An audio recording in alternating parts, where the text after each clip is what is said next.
Are you saying I'm not a man? Without insulting the manhood. I'm so above you, it's not even funny. I'm gonna tell you what a man is. You can talk all you want. Because you're not gonna affect me. I'm gonna break your balls. Go ahead. Right now. Stop with the theatrics. Stop with the theatrics.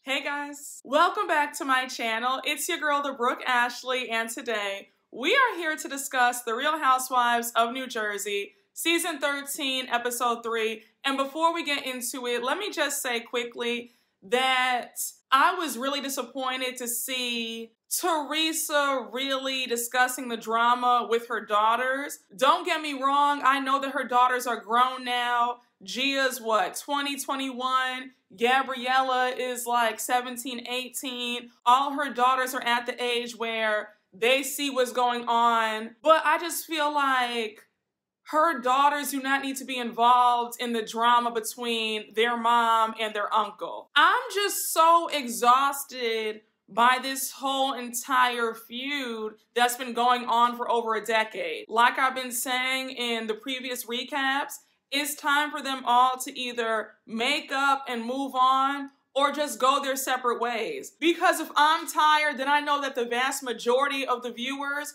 are tired as well. There can only be so many more seasons where we're still discussing the same thing. But guys, let's just jump right on into it because you guys already know that we don't have a minute to spare. Now, we open up the episode right where we left it off last week, with all the ladies at Danielle's mozzarella party. And of course, Melissa and Teresa are still going at it. Teresa's talking about Melissa and Joe weren't rooting for her and Louie. And I said, Teresa, you've got to grow up. I get really tired of Teresa always talking about how nobody stuck up for her, nobody defended her, because I want to know, Teresa, when have we ever seen you defend people? And Teresa's one of those people where she wants this one-sided loyalty where you're loyal to her, but she's not really loyal to you. Then Melissa goes on to say that she does want to see Teresa have her happy ending, but she just had to call Teresa out because she's not a liar. So Teresa, here's where I have to get you together. Because at this point, you decide to give Melissa this secondhand invitation to be in her bridal party. And even Melissa was like, girl, what? You selected your bridal party, what, 9 months in advance, a year ago? And now for you to give Melissa this second-rate invitation 2 months before the wedding? Don't do that. Don't even play in somebody's face like that. That's a pity invitation and you know it. And one thing about me, I'm not ever going to beg to be a part of anything, all right? That will never happen. My self-esteem is way too high to be insulted like that. And you know what's really funny? Something like that actually happened to me a while back, and I was like, absolutely the F not. Like, if I wasn't in the original plans, please don't spin the block asking for me to come now. Like, no thank you. But I'm gonna give you a quick story time. Last year, I had a few friends getting married. You guys know that I went to my friend's wedding in Mexico. Well, another friend who was at this friend's wedding in Mexico, she was getting married 3 months after in Europe. So I wasn't invited to her wedding in Europe. So when she saw me at our friend's wedding in Mexico, she and her man come up to me and they're like, hey girl, how are you? So good to see you. By the way, we're getting married in 3 months. We would love for you to come to our wedding. We're gonna send you an invitation. And I was like, excuse me, what? Your wedding is in 12 weeks.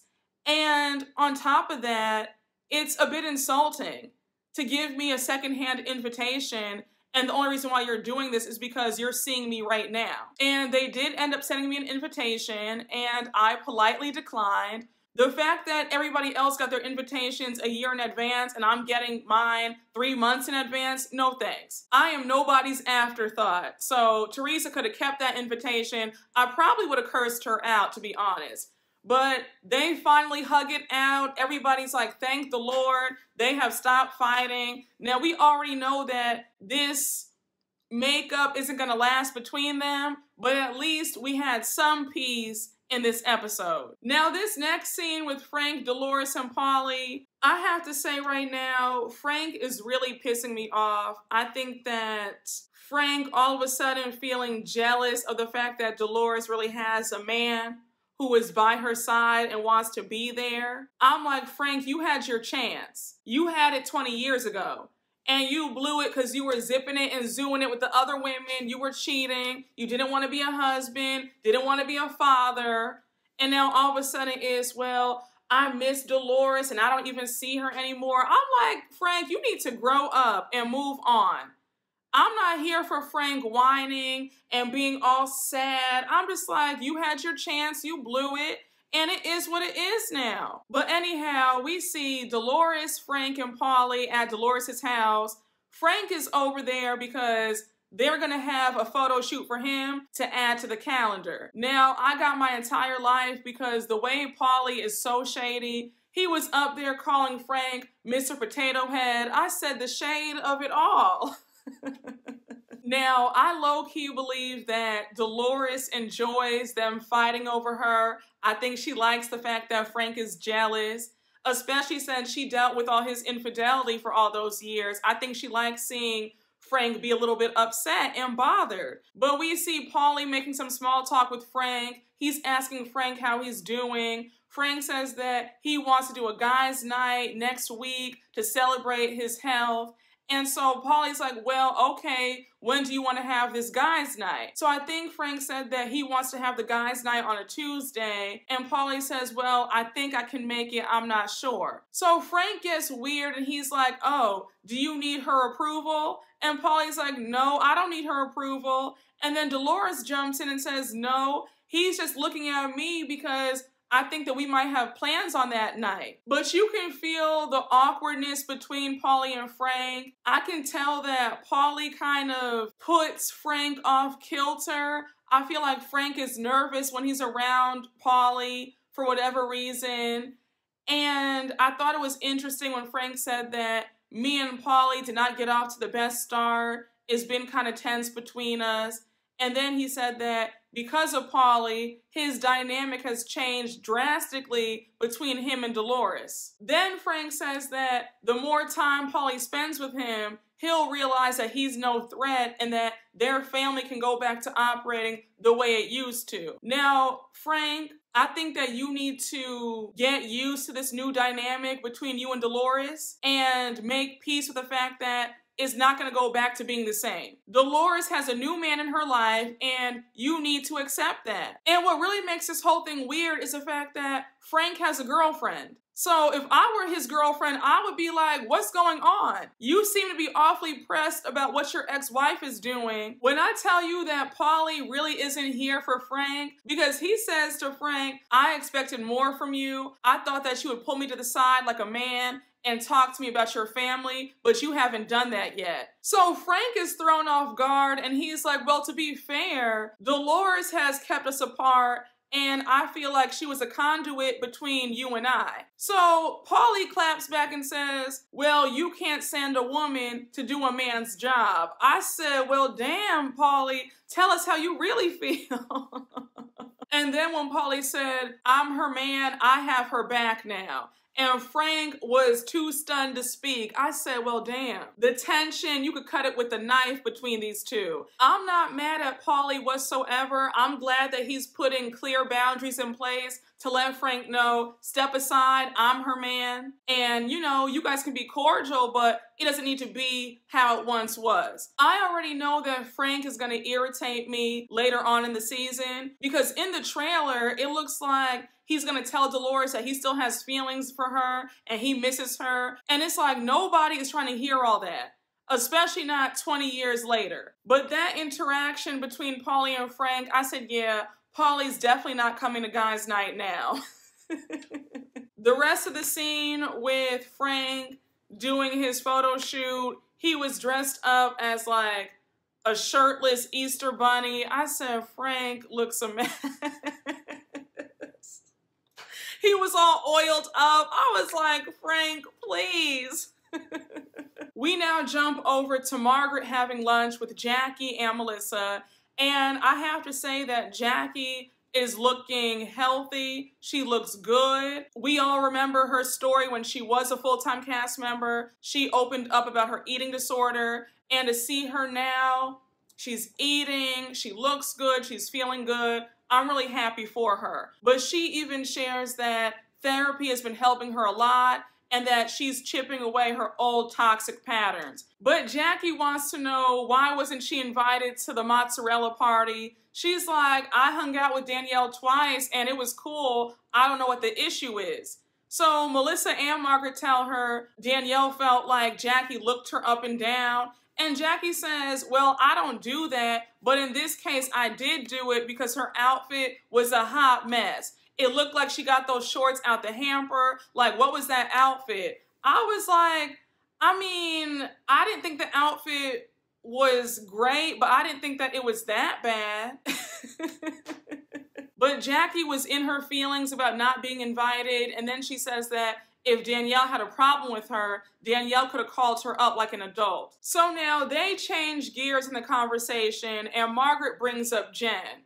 So she says that Jen is a train wreck, she's going down a downward spiral, and she's like, the argument that we got into at Danielle's party was crazy. Here I am trying to tell her how I feel, and she's getting offended. So Jackie says that Jen is weak, and then Melissa says that she also feels like something's off with Jen as well. So Margaret goes on to say that no happy person acts the way Jen does, and Jen's not happy in her marriage. Now let me just stop and say this, right? I do think that Margaret, Melissa, and Jackie's claims about Jen not being that happy in her marriage, I think that is true. Ever since Jen came on this show, I have always suspected that something wasn't right.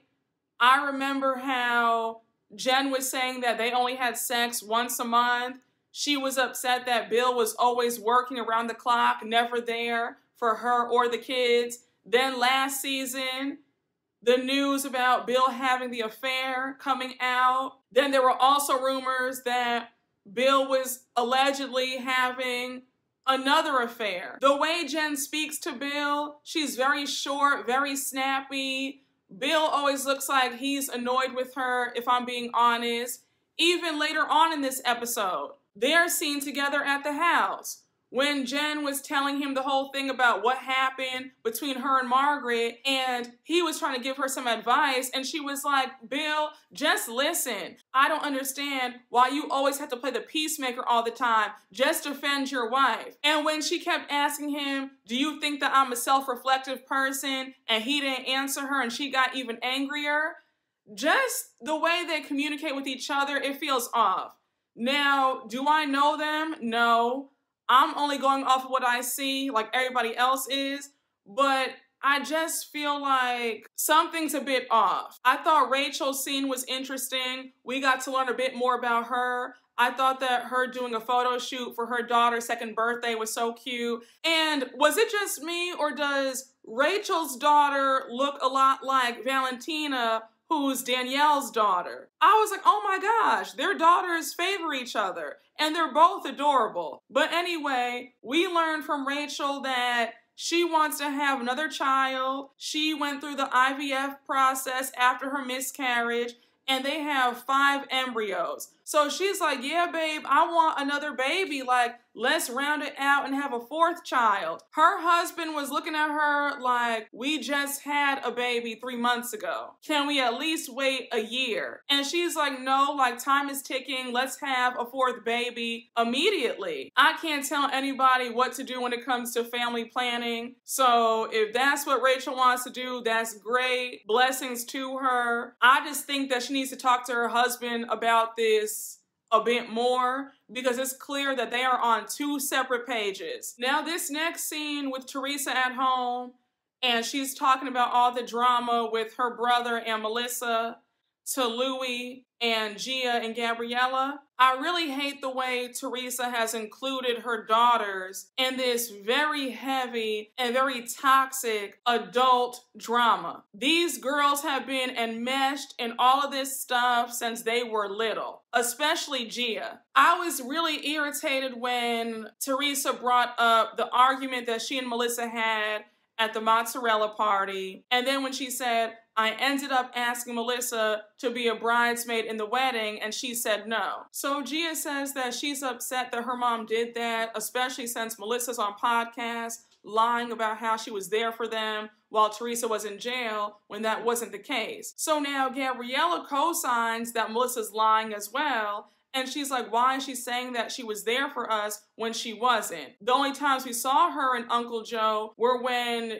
the cameras were rolling. Now, I'm not going to discredit how the girls feel. I'm sure that they are telling the truth. But this conversation made me feel like Teresa and their dad, Joe Giudice, have been in their heads for so long about how terrible their aunt and uncle have been, that the girls are pretty much brainwashed to view their uncle and their aunt in a bad light.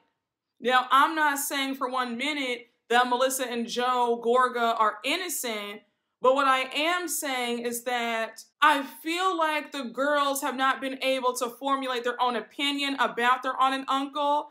I feel like they're solely going off of what their mom and dad have been saying about them. Does that make sense? I think that it's sad that Gia, Gabriella, and the other daughters feel such strong emotions about their aunt and uncle, and they're still so young. And I also have to call out Louie because I feel like Louie is enjoying all this drama, and he's enjoying the family dynamics being so messed up, because he's sitting there talking about, yeah, I mean, Melissa's a liar and they both egg each other on. And it's like, Louie, that's not needed. And if you're going to be her husband, then shouldn't you want your wife to have a good relationship with her brother and her sister-in-law? I feel like Louie wants Teresa and Joe to be divided. I don't think he wants them to have peace for whatever reason, but I don't think so. And I think it's really sad to watch. I also hated when Louie said that Joe and Melissa are aligned to hurt you. And I'm like, again, Louie, to say all that in front of the kids, like, that doesn't make things better. That's making things worse. Again, I think that it's sad that these girls have been poisoned to view their aunt and uncle in such a bad light. When Teresa started crying and then Louie said, I just hate watching this man treat you like this, I just said, but Louie, they're all at fault here. Teresa isn't innocent, so for you to act like she's this innocent angel, that's not the case. Again, I feel like Louie is full of it because for you to be her soon-to-be husband, you should be encouraging your soon-to-be wife to be close to her only sibling. But it seems like you want there to be a wedge between her and her brother and her sister-in-law. So now we jump to Danielle and Melissa hanging out in the city, and Danielle says that she just looks up to Melissa so much. Melissa has the life that she wants. She has the family, the looks, the business. And we learned that Danielle used to be in event planning. She hated it, couldn't stand it. And now she has a clothing line, I think called Bougie Kids or something like that. Now, a quick question. Shout out to all my Caucasian subscribers. You guys know that I love you. But when did you guys start using the word bougie? I think it is so funny because that used to be a very black word. And now hearing a lot of you guys saying it now, I'm like, when did y'all learn the word bougie? Let me know down below. So they're just talking, and now Melissa wants to be shady, and she brings up her recent lunch with Jackie and Margaret. So she's like, by the way, Danielle, Jackie let us know that she thought your outfit was a train wreck and it looked like your shorts were out of the hamper. So Danielle is pissed and she's like, well, I'm glad I didn't invite her to my party because Jackie is a judgy bitch. Now, I was like, Melissa, there was no reason for you to bring up what Jackie said about Danielle. All you had to say was, oh, by the way, I went out with Jackie the other day and she was confused as to why you didn't invite her. I would have left it at that. But of course, you had to go and tell her exactly what was said. I was like, girl, why make things worse? So of course, the whole argument between Melissa and Teresa gets brought up, and Danielle shares her story. She says that Teresa and Melissa's relationship affects her differently because she's currently going through the same thing with her brother. So she says that during COVID, she was making all these like funny videos on Instagram and TikTok, and her brother was making fun of them.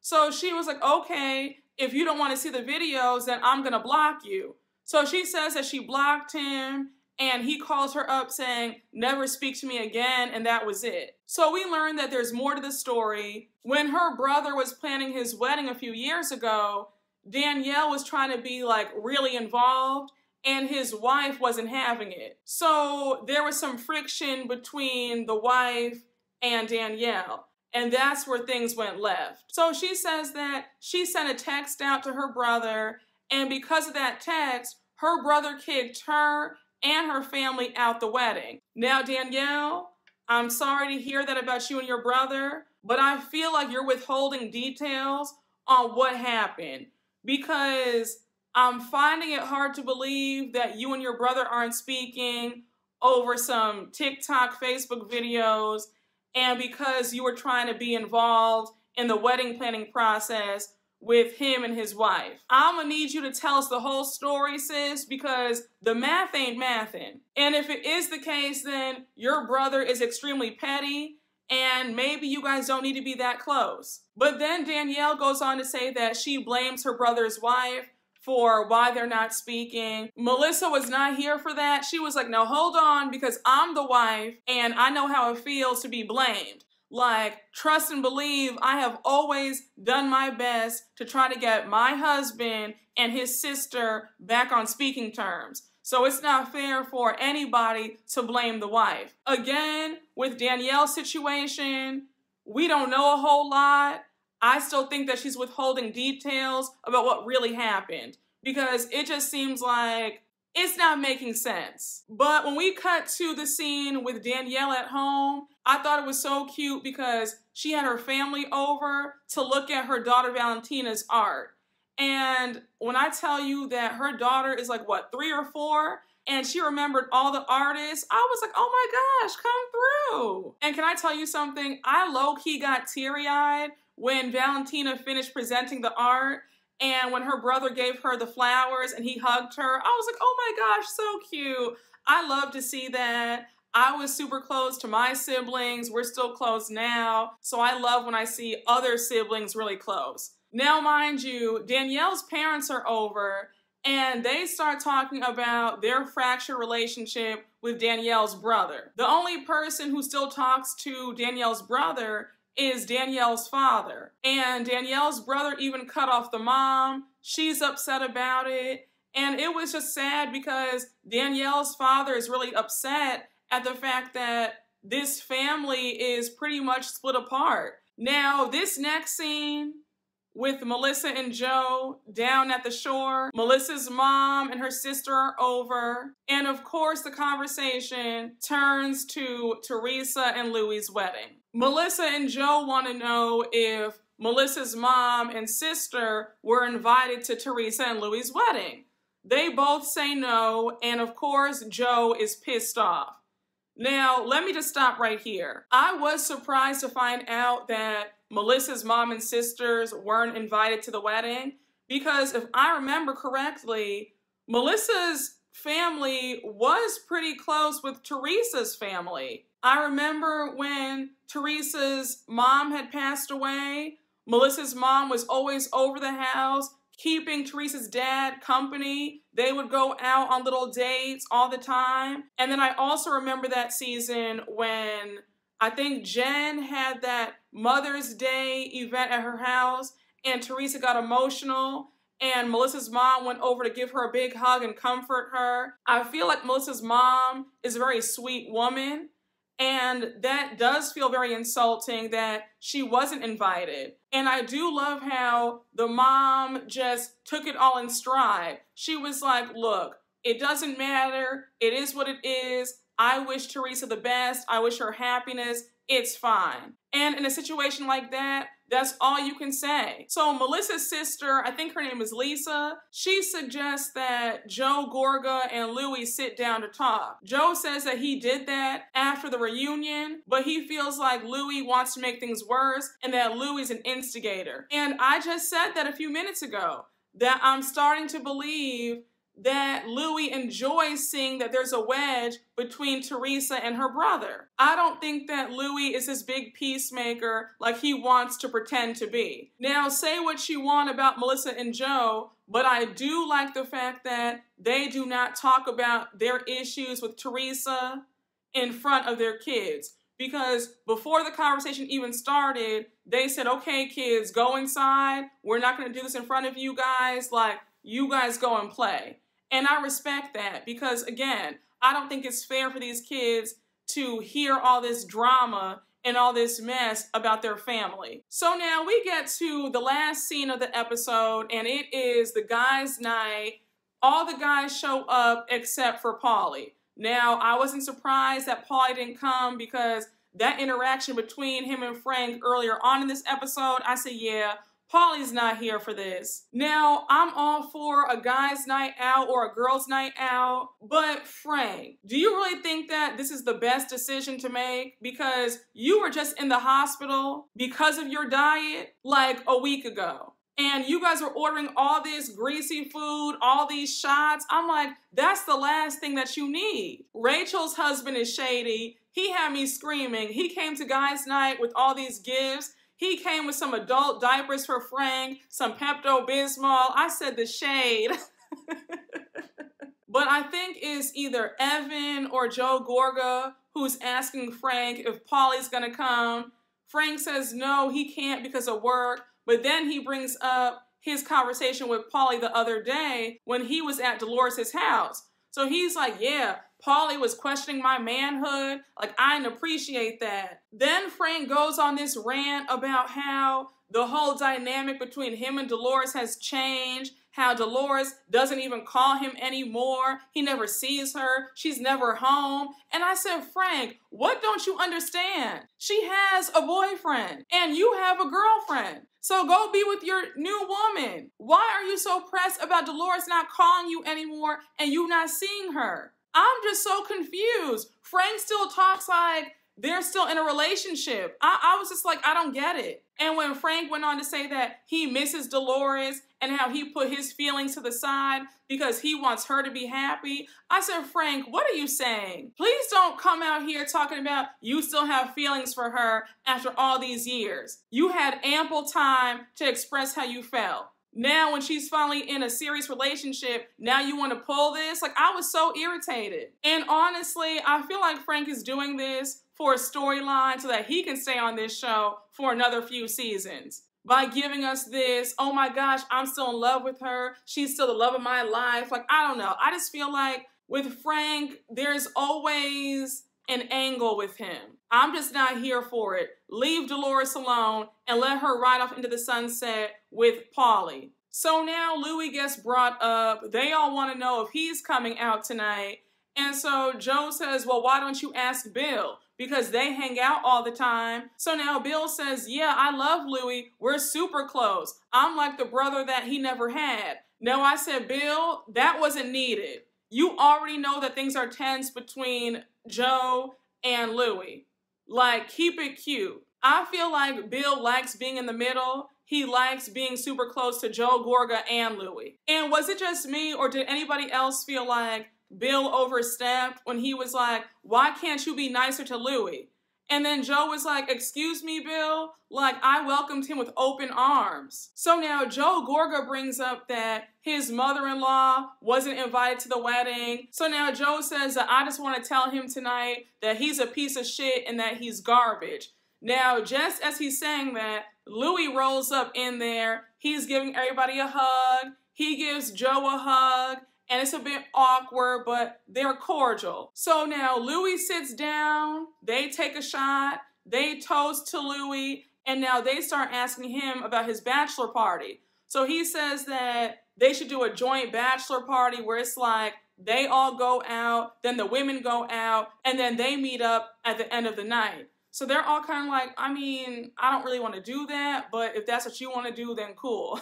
So now Joe starts asking questions about who's invited to the bachelor party. Louie's being evasive.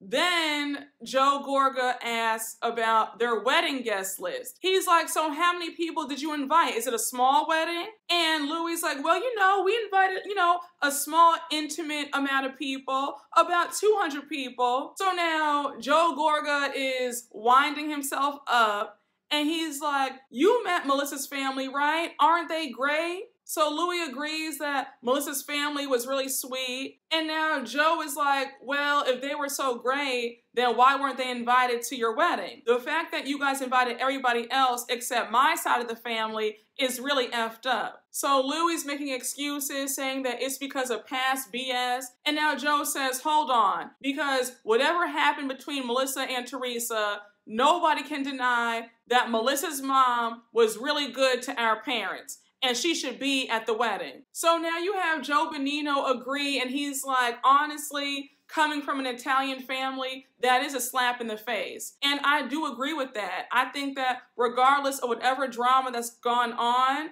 Melissa's mom should have been there because she was very sweet to Teresa and Joe's parents, especially after their mom passed away. She was really good to their dad. And again, I do think that it wasn't right that she was left out. So now Louie says that Joe Gorga isn't the only one who feels slighted, how Teresa's upset about Melissa's recent podcast episode where she says that Teresa's daughters wouldn't have eaten without her and Joe. So Joe Gorga's like, well, that's not what we meant. All we were saying was that we were there for those girls when their mom was in prison. That's it, that's all. So now Louie says, look, I live in the house with your nieces. I hear what they talk about every day. So now Joe says, you just got here. You don't know anything. And when I tell you that the way they went back and forth for the rest of this scene, I was like, I'm sure Frank was not expecting this to happen.